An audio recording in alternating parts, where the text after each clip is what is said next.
Get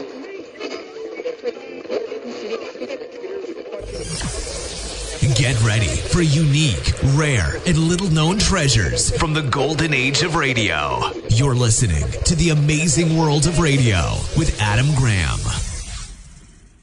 Welcome to The Amazing World of Radio from Boise, Idaho. This is your host, Adam Graham. If you have a comment, email it to me, box13@greatdetectives.net. You can become one of our Patreon supporters, patreon.greatdetectives.net, and help choose our summer series for The Amazing World of Radio. Just go to patreon.greatdetectives.net. All right, well, we're going to get now into episode 4 of Les Miserables. The original air date is August the 13th of 1937, and this episode is Cossette. So long as these problems are not solved, so long as ignorance and poverty remain on earth, these words cannot be useless. These are the words which preface the fourth of 7 broadcasts based on Victor Hugo's great novel, Les Miserables. WOR and the Mutual Network present Orson Welles, distinguished young author, actor, and director, in an adaptation of the book which he has created especially for radio. Each episode portrays some development in the progress of Val Jean, a role played by Orson Welles, who is also heard reading the narrative. Les Miserables, Part 4, the episode which is called Cossette.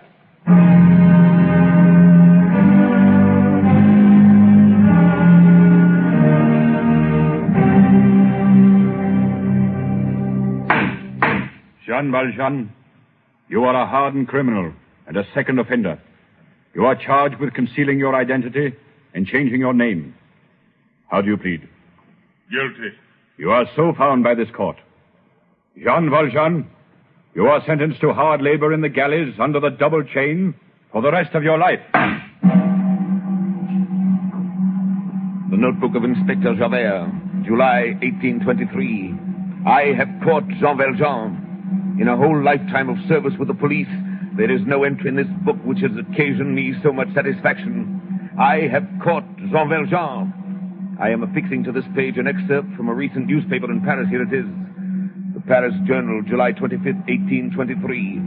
An old convict has been brought to trial called Jean Valjean. The circumstances are extraordinary. In the district of Montreux, a gentleman called Monsieur Madeleine had, in acknowledgement of his services, been appointed mayor. And as such, he was famed for his wisdom and his good works. But this man has been unmasked. The police authorities, thanks chiefly to the zeal of Inspector Javert, have disclosed the true identity of Monsieur Madeleine. He is none other than the convict, Jean Valjean. It appears that previous to his arrest, this man had succeeded in withdrawing from his bank a sum amounting to more than 500,000 francs, which he had deposited there and which, it is said, he had realized in his business. Since his return to the galleys, it has been impossible to discover where this money has been concealed.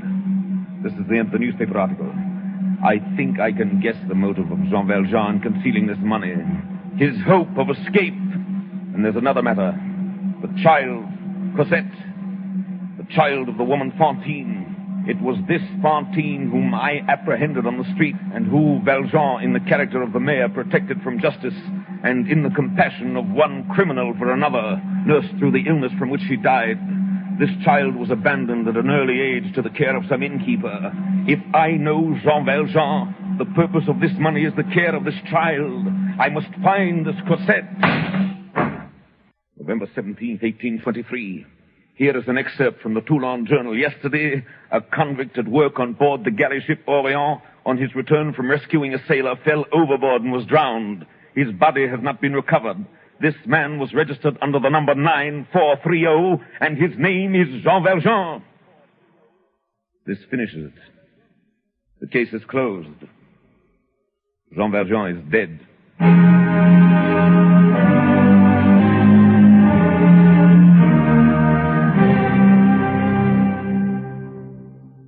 Tonight we are to consider the story of Cossette. Cossette. Fantine had left her at Montfermier with some innkeepers called the Thénardiers. The little Cossette, the child of Fantine. Jean Valjean had promised to care for Cossette. Javert never found her. Now, who were these innkeepers, these Thénardiers? This man and this woman were cunning and rage married. A hideous and terrible pair. Cossette was between them, undergoing their double pressure, like a creature who was at the same time bruised by a millstone and lacerated with pincers. The man and woman had each a different way. Cossette was beaten unmercifully. That came from the woman. She went barefoot in winter. That came from the man. A ferocious mistress, a malignant master, a rascal of the subdued order. Thénardier's code as an innkeeper is interesting. The duty of the innkeeper is to sell to the first comer. Food, rest, light, fire, dirty linen, servants, fleas, and smiles, to charge for the open window, the closed window, the chimney corner, the sofa, the chair, the stool, the bench, the feather bed, the mattress, the straw bed. To know how much the mirror is worn and to tax that. To make the traveler pay for everything, even to the flies that his dog eats. Cossette was their only servant. And this child of 8 did the work of a full staff. She brushed, scrubbed, swept, ran errands, lifted heavy things, puny as she was. And the moment the poor girl wearied in her back-breaking tasks, the huge figure of Madame Thénardier loomed above her, shrilling commands through the inn. Cossette! Cossette! Oh, there you are. Well, what have you been doing? Nothing as usual. You know we need more wood for the kitchen. Get it! There, that'll teach you to waste time.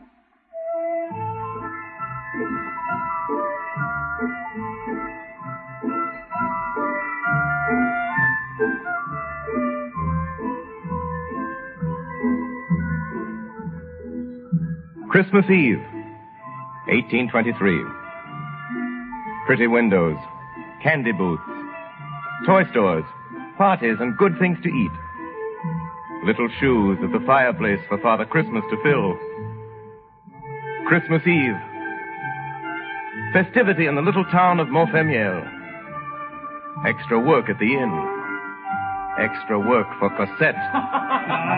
You girl, have you watered my horse? Oh, yes, monsieur. He drank the whole bucketful. Ah, that's a lie. He has a way of blowing off when he's not had water that I know well enough. Get some more water, Cossette. Excuse me, ma'am. There is no water. Well, then go get some. Oh, where must she go for it? To the spring. But it's night. It's as black as an oven. Yes, it would take a cat to go along the streets without a lantern tonight. She'll go. She can see. Here, mademoiselle, get a big loaf of the baker's as you come back. Here's 15 sous. Yes, madame. Now get along with you.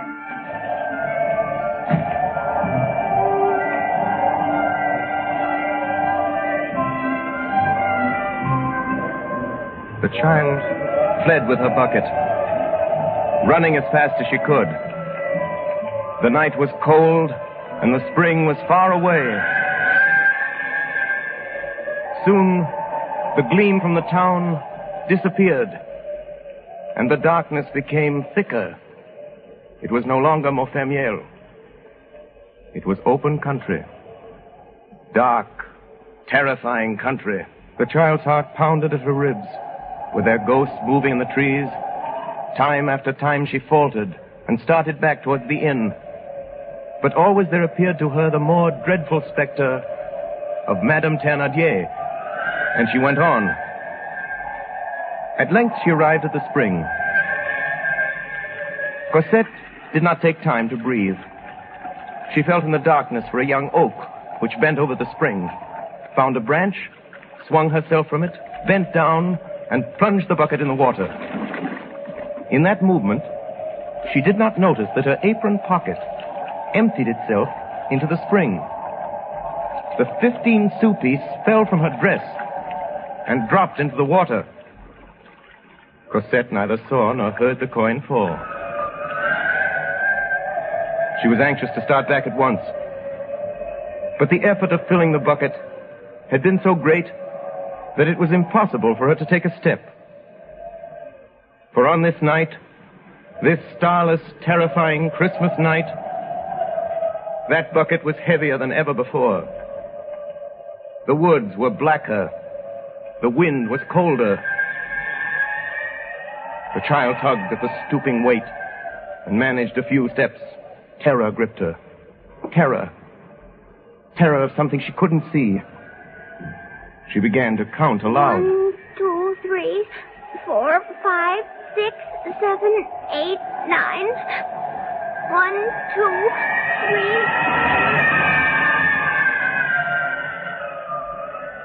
She had to go on, if only for a few steps at a time. She walked on, bending down like an old woman.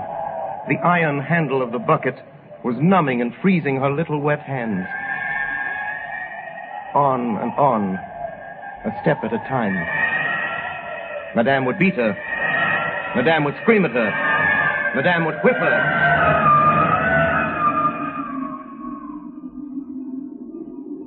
All at once, the weight of the bucket was gone. A hand had caught the handle and was carrying it easily. Cossette raised her head and saw a large, dark form beside her in the gloom. And she was not afraid. Oh, thank you, monsieur. My child, that's a heavy bucket you're carrying there. Yes, monsieur. Give it to me. I'll carry it for you. Here we are. It's very heavy indeed. You're a little girl for such a big bucket. How old are you? 8 years. Have you come far this way? From the spring in the woods. Are you going far? Oh, yes, monsieur. A good quarter of an hour from here. Little girl, Yes, monsieur. have you no mother? I don't know, monsieur. I don't think I have. All the rest have one. For my part, I have none. I don't believe I ever had any. What's your name? Cossette. Where do you live? At Montfermeil. Oh, is that where we're going? Yes, monsieur. Who is it that sent you out to the woods after water at this time of night? Madame Thénardier.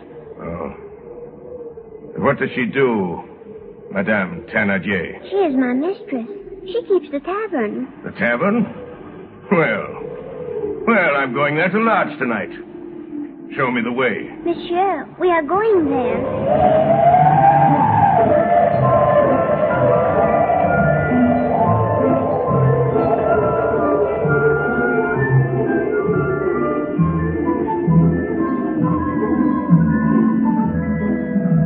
Look, we're on the main street. How far is the inn? We are close by it. Monsieur, may I take the bucket now? What for? Because if Madame Thénardier sees that if anybody else brought it for me, she will beat me. Oh, not on Christmas, my child. Is it Christmas, monsieur? Oh, it's you, is it? Well, you've taken your time. Madame, here is a gentleman who is coming to lodge. What? Oh, monsieur, come in. Have you a room? My brave man, I'm sorry, but I have nothing. Put me anywhere. In the garret or in the stable. I would pay as if I had a room. 40 sous? Very well. 40 sous. In advance. I don't lodge poor people for less. I shall want some supper. If you're prepared to pay, monsieur, very well. Oh, I forgot the bread. Cossette! Cossette! Oh, Madame, the baker was closed. You ought to have knocked. I did knock, Madame, but he didn't open. I'll find out tomorrow if that's true, and if you're lying. Well, give me back the 15 sous. Come, don't you hear me? Have you lost it, or did you steal it from me?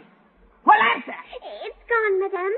Forgive me, please, Madame. Oh, so you lost it. It must have slipped from my pocket at the spring. Oh, Madame, it won't ever happen again. I should say not. I'll teach you to lose my money. Where's that whip? No, Madame, don't whip me, please. Madame. Don't whip me, Madame. Madame.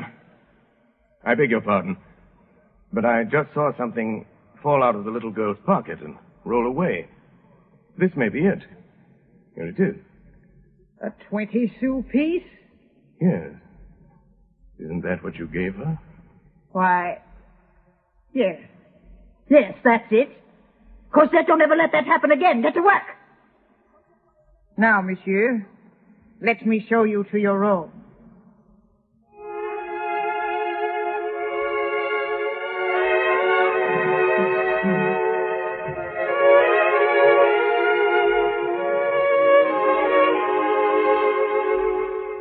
Late that night, the stranger went to bed.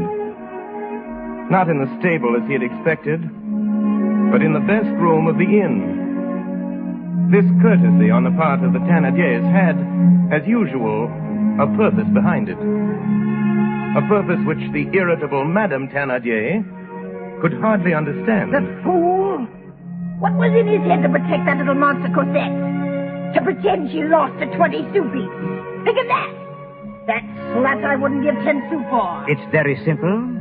It amused him. He has the right to do it if he can pay for it. Why interfere as long as he has money? No matter what you say, I'm going to kick Cossette out of doors tomorrow. You are indeed.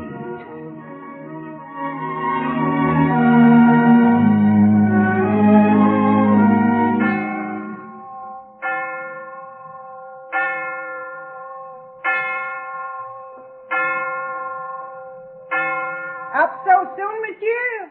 Are you leaving us already? Yes, madame. I'm going away. Monsieur, then, has no business in Montfermeil. No, I have not. You do a good business here, madame. So, monsieur. It is a very little place, as you see, and we have so many expenses. I had little girl eat us out of house and home. What little girl? Why, the little girl, you know. Cossette. Well, madame, suppose you were relieved of her. Cossette? Oh, monsieur, take her, keep her, carry her, stuff her, drink her, eat her, and be blessed by all the things. Agreed. Really? You will take her away? I will, immediately. Call the child. Cossette! Where is my bill? How much is it? Here it is, monsieur.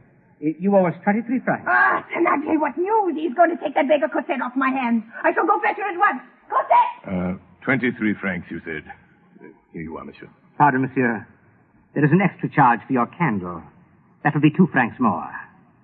Oh, thank you, monsieur. As to the little girl, I must have some talk with you about that. Well, your wife seems anxious enough to get rid of her. That may be, monsieur. But I must say that I adore the girl. What? You wish to take our little Cossette from us. I'm afraid, monsieur, I cannot consent to that. It is true the child costs us money. It is true the child has faults, but we love her. We must all do something for God. After all, one does not give his child to the first traveler, you understand? I do not even know your name. Now, if I were to see perhaps some paper you have, a passport, perhaps? Monsieur Thénardier, people do not take a passport to come 5 leagues from Paris. If I take Cossette, I take her. That is all. You will not know my name or my abode. You will not know where she goes. And my intention is that she shall never see you again in all her life. Do you agree? Yes or no? In that case, monsieur, I must have 1,500 francs. I was prepared for this. 1,500 francs. There it is. Come along, dear. You're not frightened of me, are you? Here she is, monsieur. Wrap yourself up, child. It's cold, and we're going away. Wait, monsieur. My money. I've given you 1,500 francs, Monsieur Thénardier. You have your money. Come, Cossette. What luck, husband. He has taken the little wretch, and we have 1,500. Ah, don't be a fool. We might have had thousands. Why did he come here for the ugly brat? Who is he? In heaven's name, who is that man?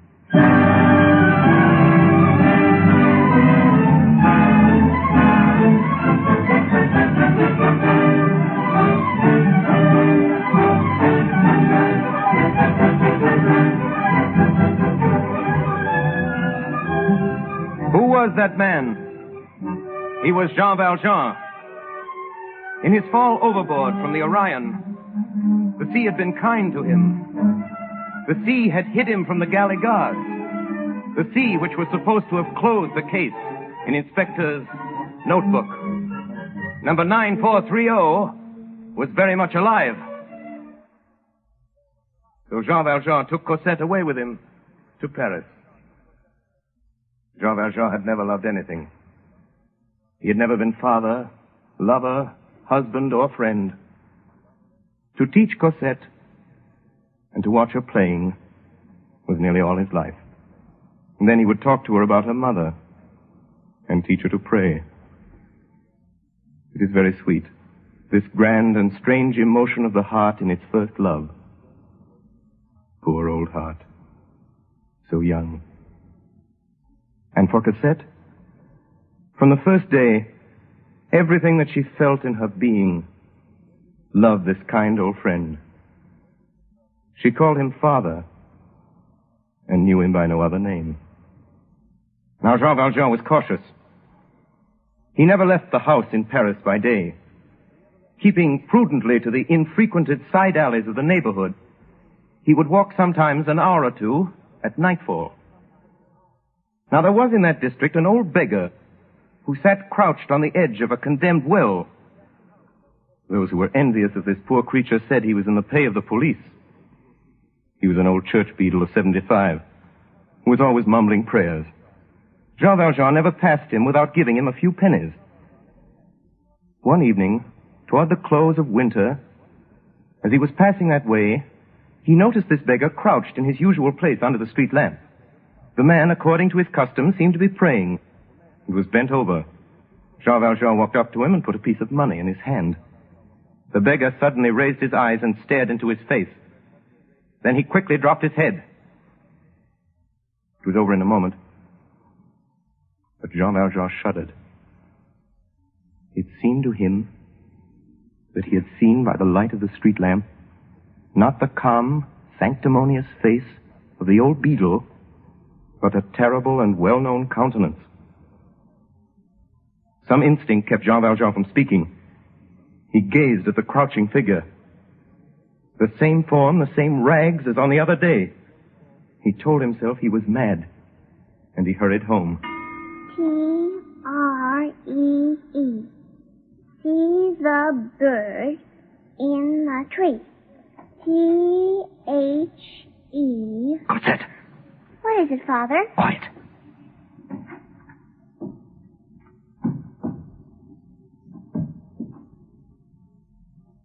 It's someone in the hall, Father. Who is it? Lie down, dear. And don't talk.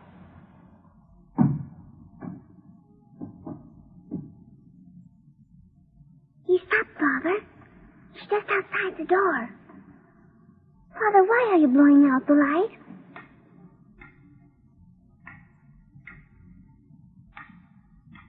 Father? Little one, you must go to sleep. Yes, Father. But what does he want out there?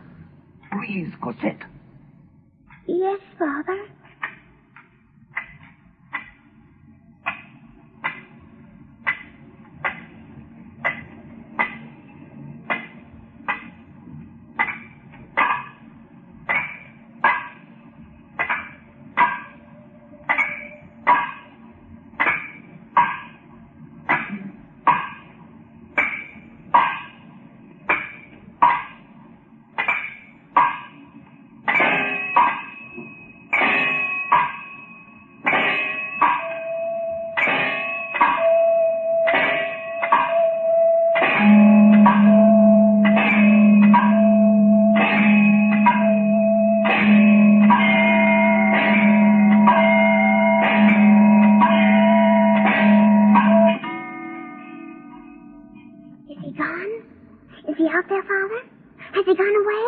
Put on your clothes, Cossette.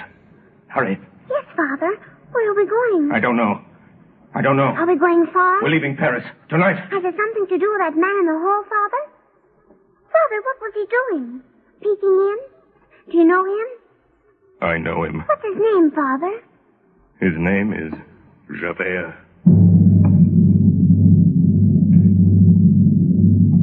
Through the sleeping city, through the narrow, silent streets, running, creeping, doubling, backing, describing 100 sly patterns in the labyrinth of back courts and alleys and passageways, ran these two hunted beings, the old convict who had been the mayor of a city, the little child who had been a slave, frightened, breathless, unspeaking, fleeing the terrible policeman, fleeing Javert. He came to a blind alley. There were high walls there, and to the left at the corner where a street began, Jean Valjean saw a sentinel, He felt as if caught by a chain that was slowly winding up.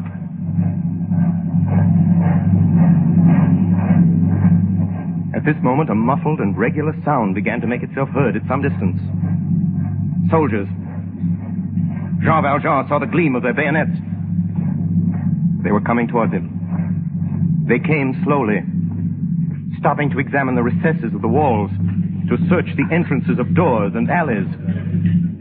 Javert led the way. There was only one thing possible. In the prison ships, the old convict had learned a strange art. The art of climbing without ladders or ropes, of supporting himself by the back of his neck, his shoulders, his hips, and his knees. The art of raising himself straight up the right angle of a wall to the height of a 6th story. Val Jean looked up the wall and measured the distance with his eyes. About 18 feet. The difficulty was Cossette. He needed a rope. Where could he find a rope? At midnight, on a deserted street. Then, Val Jean saw the street lamp. Now, at that time, there were no gas lamps in the streets of Paris. The lamps were raised and lowered by cords. Traversing the street from one end to the other were these cords. The wheel on which the rope was wound was locked below the lantern in a little iron box. Val Jean sprang the bolt of this box, and an instant after was back at the side of Cossette. He had a rope. A half minute, and Val Jean was on the top of the wall. Another, and he'd pulled up Cossette. The next instant, they were safe. Safe on the other side. That's the blind alley! He's got to be there! Stand! He can't vanish! He can't left! He can't fly! Send for him! He's got to be there!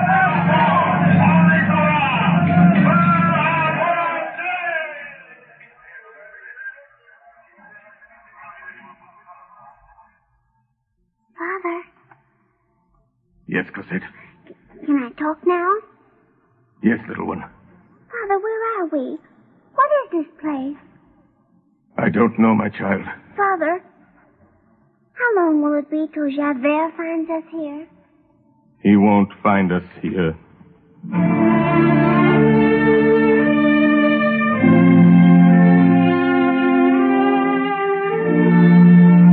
The Notebook of Inspector Javert, January 9th, 1818. This is the anniversary of Jean Valjean's escape. This is the date of my failure. This is the day when Jean Valjean eluded me and vanished almost before my eyes in a closed and guarded street. To think that this man is free, alive somewhere in the world and laughing at justice. But give justice time. I can wait. I have waited before. I can watch. Jean Valjean is my man. Someday I will catch him.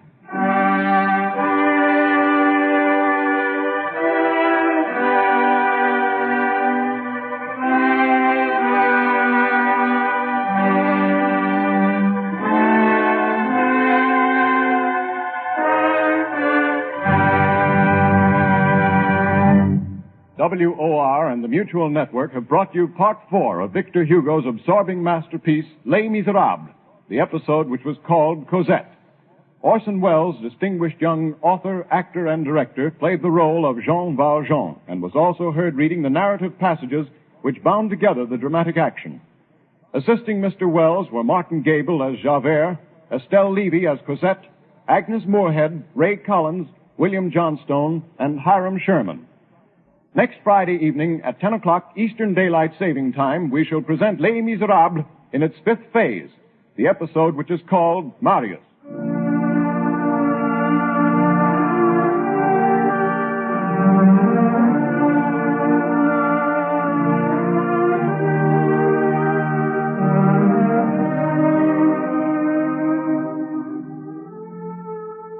This is the Coast to Coast Network of the Mutual Broadcasting System.